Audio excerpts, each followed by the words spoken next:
Thank you, Selena, and welcome to Signal. Thank you so much for having me. I'm sure over the past 3 seasons, you've had great memories and can you tell us something that stands out about as you look back on? Gosh, there are so many moments on set. It's so hard to pick one. I don't like this.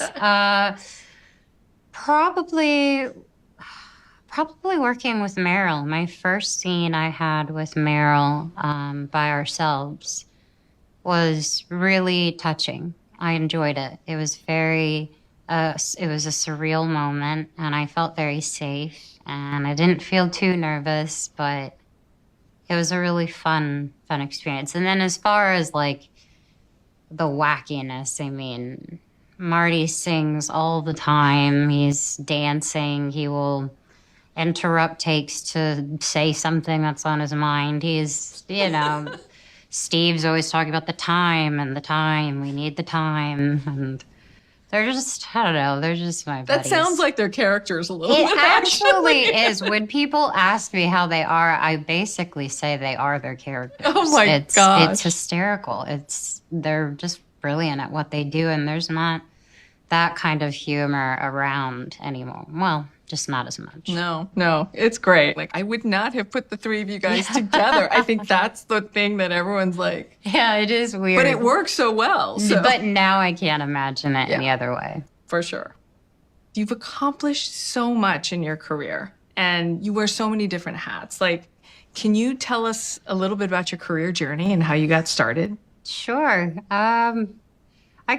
I guess it starts with me idolizing the first woman in my life, which would be my mom.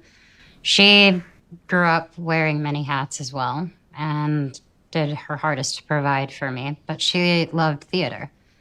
And I eventually started to like the idea of wanting to act and perform. But I told my mom for some reason at 7, I was very persistent and insisted I be on TV instead of theater. So I went on my first audition when I was 7, and I got my first part, which was Barney, the purple dinosaur. And I remember Barney. That was really fun. And then from there, I guess it's just a series of events that I've been fortunate enough in my life to have the opportunities, working with Disney Channel. The platform they were able to give me is such a gift. And then I grew out of that, and now being 30 and figuring out, the next phase of who I am in my life, it's exciting, and I don't take anything for granted, and I just work really hard. That's all I can do, I just work really hard, and I care a lot. Yeah, and I'm sure it's challenging to balance your music career with your acting and all the philanthropic work that you do. Can you share some of the strategies that you found helpful to maximize your impact as an activist? I think it depends on where I am health-wise. I think that's what's most important and should be, in my opinion. How I'm feeling, what I'm able to take on, and when I can't. So it starts there. And then having communication with my team about what I'm willing to do and how much I want to do. And then I decide what's important, and from there, I just pick and choose. But yeah, I think it's safe to say I'm a bit of a workaholic. Well, you've accomplished a lot, so that shows. Thanks. You talked about sort of the philanthropic work and the things that you're passionate about. You started the Rare Impact Fund. What motivated you to start it, and how do you hope to make a difference with this initiative? Anything that I'm a part of, whether it's a TV show that I get to produce or a deal with a brand, I always have made it a point that anything I'm part of, a percentage of it goes to, I guess at that point in my life, any charity I would pick. And then once I started working on my cosmetics company, I didn't know what was going to happen with Rare, to be honest. We launched it in the middle of the pandemic. But whether it was going to do well or not, I knew that if there's anything I could do to not only just give back, but have a mission statement that it's beyond beauty, it's beyond physical beauty, and you can't take care of yourself if you're not, if your mind is just in 1,000 places that you may be confused about. So whatever was going to happen, we would have the impact on. Everyone just knew it was important. And now, I think we're a little over 2 years old, Rare, and we're doing really well. Our goal is to raise 100 million in 10 years, and we want to provide mental access for people who may not be able to have that or have no idea where to start. Yeah, congratulations on the success, by the way. It's always sold out when I try. Thank you. I appreciate it. It's crazy. I mean, you've been pretty open about your struggles with mental health and the importance of self-care. How have your personal experiences with mental and physical health influenced the work you do and the initiatives that you're doing? And what are you most excited about? I don't know where I adopted this attitude, but it's helped me feel better in life. And the following is not a pity party. This is just how I think. So when I got diagnosed with lupus, I was around 16 or 17. It was a very brutal process, and I didn't enjoy it at all.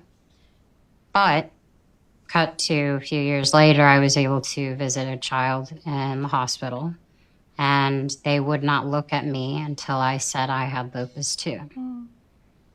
And that's when I knew that happened to me because of I could do that moment. So then when I was going through a heartbreak, I immediately, wrote my best music and wanted to be there for every woman or a man or whoever, going through that journey. And then there was the kidney transplant I walked through, and all these things that may seem like they could bring someone down, I try my hardest to say at least they're not alone. And if I keep going, hopefully that means someone else can keep going.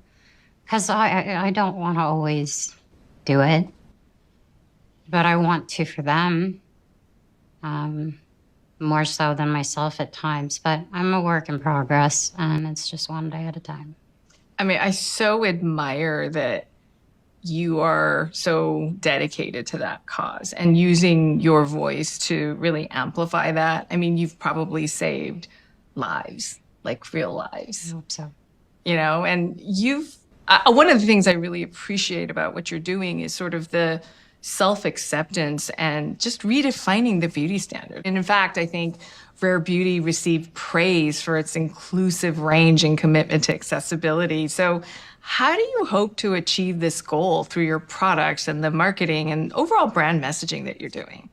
When I intended on creating the cosmetics, creating Rare, I knew that I wanted it to just have its own space. I didn't want it to feel like it was in a competitive market. It's to me, it's more than just about who you want to look like. It's about everything that you are. And no one looks like you. No one looks like me. Everyone in this room is completely unique and wonderful in their own way. And they're, as cheesy as it sounds, that's rare. And it's very rare to find people who love themselves and can love others as well. And I wanted my entire team at Rare to have that same message. So, we take care of each other as a family, and we just try our hardest to break down those standards. We love making the products. We want them to be good. But everything for me was just wanting to stem from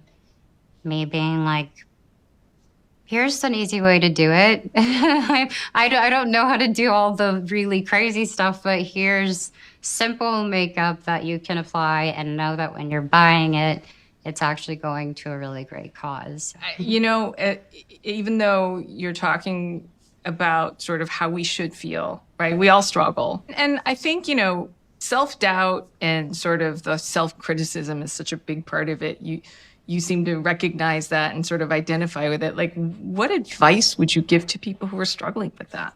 Get off social media. That would be my honest advice. But that's a nearly impossible thing to say to a generation younger than me and my generation as well. So my advice is everything you're looking at is 90% fake. Yeah. And you have no idea what's behind a photo. And you have no idea what's actually going on. All you have is who you are. Take breaks and just enjoy what's actually around you. Because believe it or not, everything in this little tiny device does not define you, does not make you a human. It's simply a device. You can put it down and be a part of the world again. Try to do that. And if that doesn't work, I don't know. I like therapy. Therapy works too.